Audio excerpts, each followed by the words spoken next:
Hello students, welcome back again your YouTube channel unlock economics. अगर आप लोगों ने इस चैनल को सब्सक्राइब नहीं करा, सब्सक्राइब कीजिए, बेल आइकन दबाइए और ज़्यादा से क्या कीजिए, शेयर कीजिए। पिछली क्लास के अंदर हम लोगों ने मनी पार्ट 2 कंप्लीट करा था, मुद्रा का हमने पार्ट 2 कंप्लीट करा था। आज जो हमारा चलेगा पार्ट 3 चलेगा, हिंदी मीडियम और इंग्लिश मीडियम दोनों मीडियम में चलेगा। ठीक है, समझ में आया? तो इस चैनल को सब्सक्राइब जरूर करें। हिंदी मीडियम और इंग्लिश मीडियम दोनों की वीडियो इस चैनल पर चलती है। सब्सक्राइब जरूर करें और जरूर करें। ठीक है, हम आगे बढ़ते हैं बिना लेट करे। मनी का चैप्टर आज हम कंप्लीट कर लेंगे, फिनिश कर लेंगे। इसके बाद हम बैंकिंग के चैप्टर को आगे बढ़ाएंगे। ठीक है, तो हम बिना कछुए की चाल चल रहे हैं, बहुत धीरे धीरे हमारे टॉपिक आगे बढ़ रहे हैं, बहुत धीरे धीरे। लेकिन फिर भी मैंने आप लोगों को नेशनल इनकम पूरी खत्म करा दी।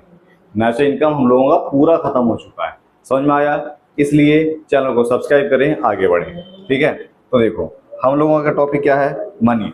मनी के अंदर हमने बार्टर सिस्टम,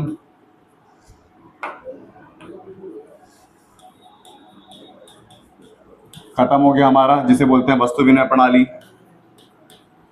मनी की डेफिनेशन हो गई, फिएट मनी और फिड्यूशियरी मनी खत्म हो गया हमारा।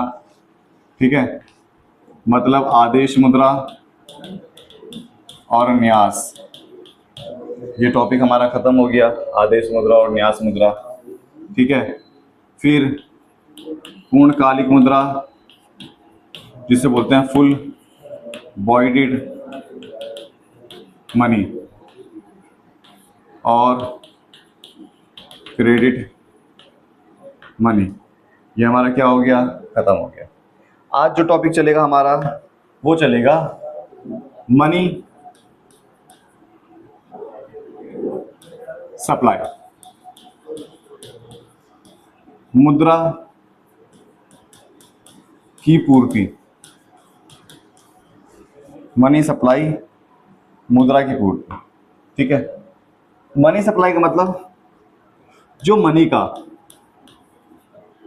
स्टॉक है, stock of money is known as money supply. Channel को सब्सक्राइब जरूर कर देना। ठीक है, stock of money is known as money supply. मतलब एक देश है भारत, इस भारत में जो पैसों का जो स्टॉक है ना, जो पैसों का जो स्टॉक है, पैसों का जो स्टॉक है, उस स्टॉक को ही मुद्रा बोलते हैं। मुद्रा का स्टॉक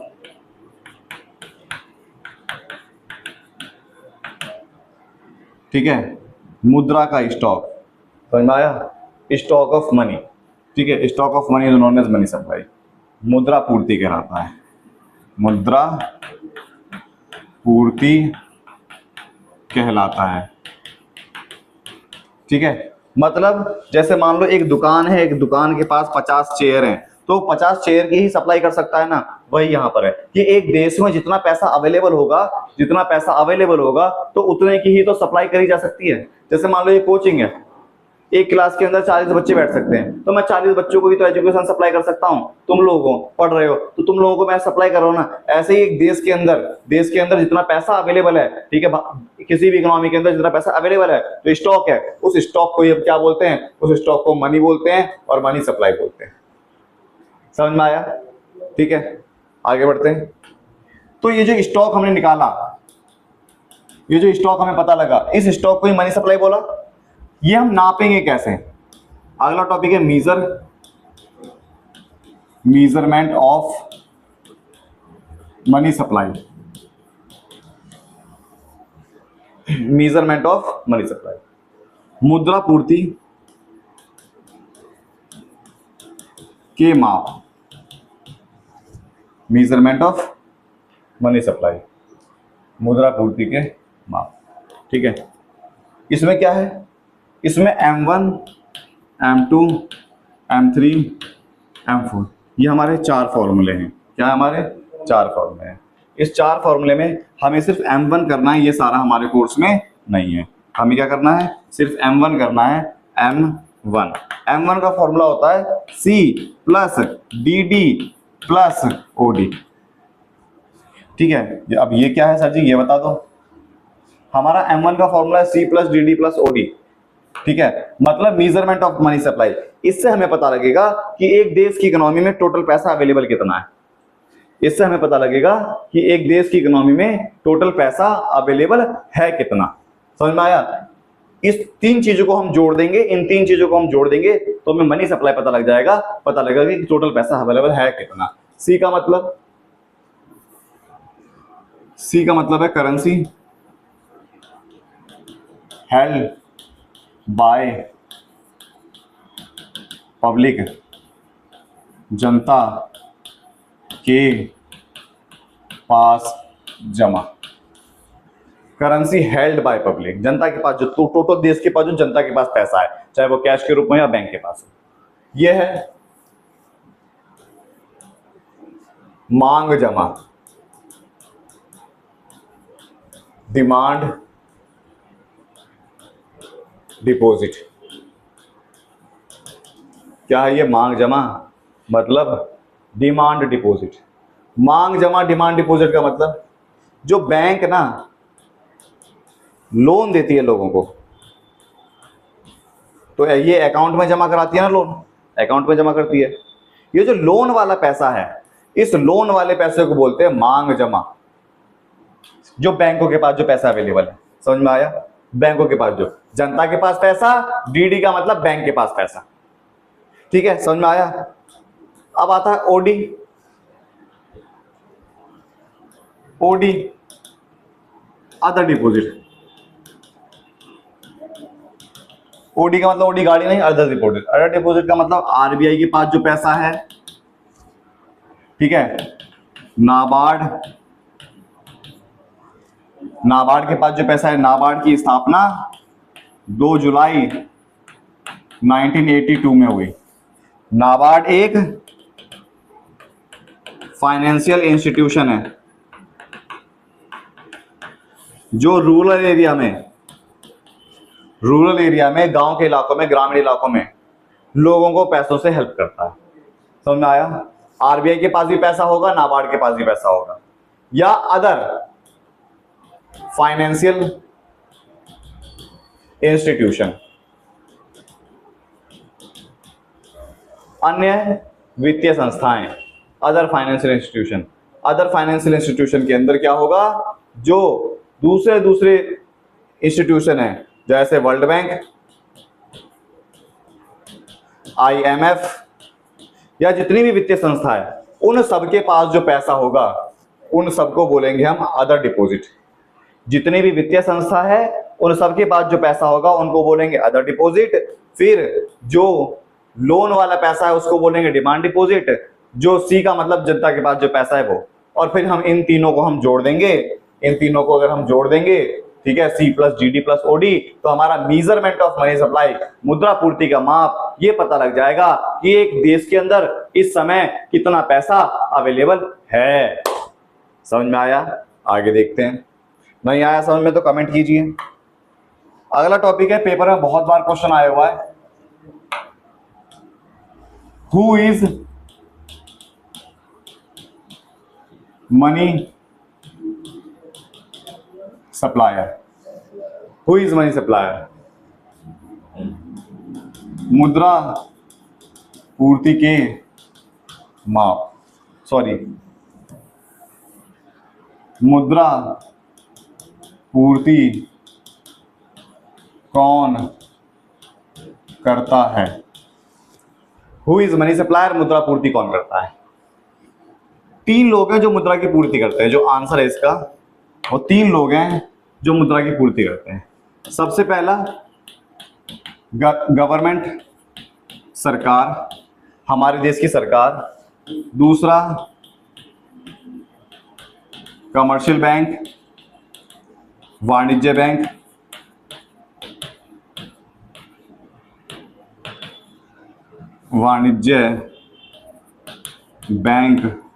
तीसरा आरबीआई। ये 3 लोग हैं जो पैसों की सप्लाई करते हैं हमारे देश में। मुद्रा पूर्ति क्या है? इस समय जो पैसा अवेलेबल है उसे तो बोला मुद्रा की पूर्ति। कितना अवेलेबल है? C plus D D plus OD, मैंने ये फॉर्मूला बताया। करेगा कौन पूर्ति? तो 3 जने करते हैं। सरकार जो करती है सरकार 1 रुपए का नोट और सभी सिक्के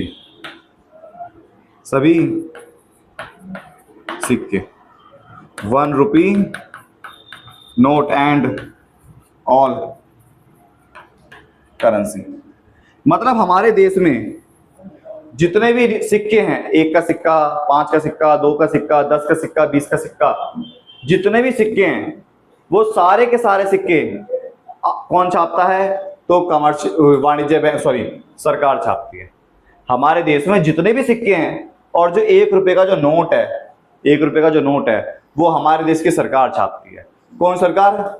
भारतीय सरकार, मतलब सेंट्रल गवर्नमेंट। इसकी एक फाइनेंशियल मिनिस्ट्री है, फाइनेंशियल मिनिस्ट्री है।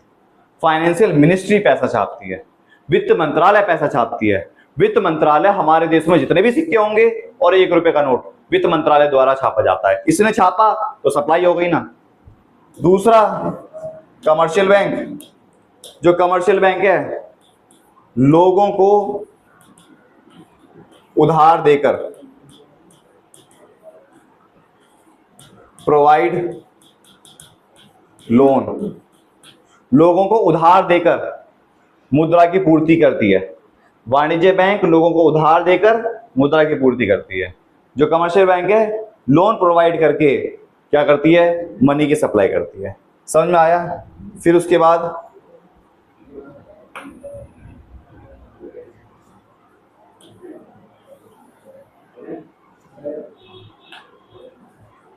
तीन चीज मैंने बताया, सरकार, वाणिज्य बैंक और आरबीआई, ये तीनों मिलकर देश में पैसा बांटती है, देश में पैसे की सप्लाई करती है।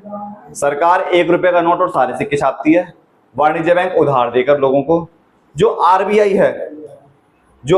है ये 1 रुपए का नोट छोड़कर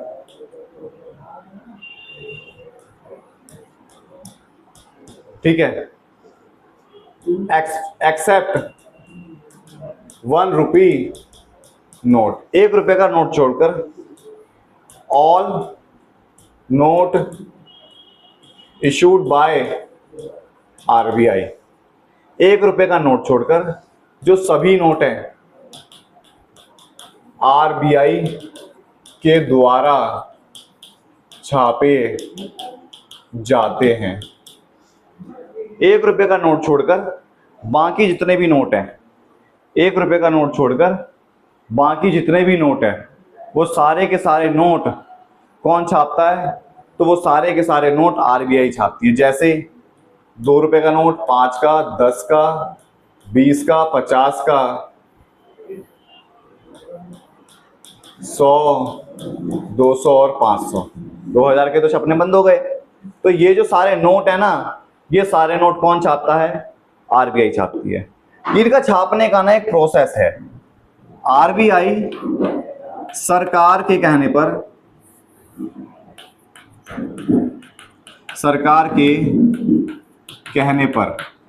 आरबीआई सरकार के कहने पर, ठीक है, आरबीआई सरकार के कहने पर क्या करती है? नोट छापती है। सरकार बोलेगी नोट छापने के लिए तभी नोट छपेंगे, लेकिन जो आरबीआई है ना फ्री में नोट नहीं छापती। जब सरकार बोलती है नोट छापने के लिए तो ये आरबीआई को बोलती है मुझे 200 करोड़ रुपए की संपत्ति गिरवी रखो। आरबीआई नोट तो छापेगी, आरबीआई नोट छापकर मुद्रा की पूर्ति करती है। उन्हें नोट छापने के लिए देश की सरकार बोलती है। जब उसे नोट छापने के लिए देश की सरकार बोलेगी तो उसे 200 करोड़ रुपए की संपत्ति क्या करनी पड़ेगी? गिरवी रखनी पड़ेगी। उसे 200 करोड़ रुपए की संपत्ति क्या रखनी पड़ेगी? गिरवी रखनी पड़ेगी, तभी नोट छपेगा। जैसे मैंने अपनी मम्मी को बोला नोट छापने के लिए, तो मम्मी ने मेरे से कोई सामान गिरवी रखा तब नोट छापा। इस गिरवी रखने के लिए 115 करोड़ का सोना होगा, गोल्ड होगा, 85 करोड़ की अदर असेट्स होगी, 85 करोड़ की अदर एसेट्स होगी, अन्य संपत्ति होगी। किसी जमीन के कागज हो गए, किसी सरकारी जमीन के कागज हो गए, कॉन्ट्रैक्ट हो गया, समझ में आया? ऐसे नोट छपता है, ठीक है। कौन मुद्रा की पूर्ति कौन करता है? Who is money supplier? तो तीन है। सरकार सिक्के छापकर पूर्ति करती है और 1 रुपए का नोट। वाणिज्य बैंक मतलब कमर्शियल बैंक लोन देकर प्रोवाइड करती है। आरबीआई जितने भी नोट है 1 रुपए को छोड़कर सारे नोट छापेगी, सरकार के कहने पर छापेगी।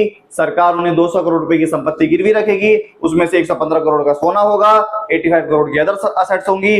जब वो गिरवी रख दिया जाएगा तब नोट छापा जाएगा। समझ में आया? ठीक है। तो हमने क्या पढ़ा कि कौन कौन सब मुद्रा की पूर्ति करता है। तो गवर्नमेंट करती है, कमर्शियल बैंक करती है और आरबीआई करती है। ये तीन मुद्रा की पूर्ति करते हैं। इसके बाद हमारा ये वाला भी चैप्टर क्या हो गया? फिनिश हो गया। हमारा ये वाला भी चैप्टर क्या हो गया? फिनिश हो गया। बहुत अच्छे तरीके से मनी का मैंने पार्ट खत्म करा है, ठीक है। पार्ट 1, पार्ट 2 और पार्ट 3। अगर आप लोगों ने चैनल को सब्सक्राइब नहीं करा, सब्सक्राइब कीजिए, बेल आइकन दबाइए। और अगर पार्ट 1, पार्ट 2 नेशनल इनकम की वीडियो नहीं देखी, चैनल पर जाइए, सब्सक्राइब करके वहां से देखिए। पार्ट 1, पार्ट 2 मनी की आपको लिंक डिस्क्रिप्शन में मिल जाएगा, ठीक है। और आप लोग ऐसे ही प्यार बनाए रखें, सब्सक्राइब करें। जय हिंद, जय भारत।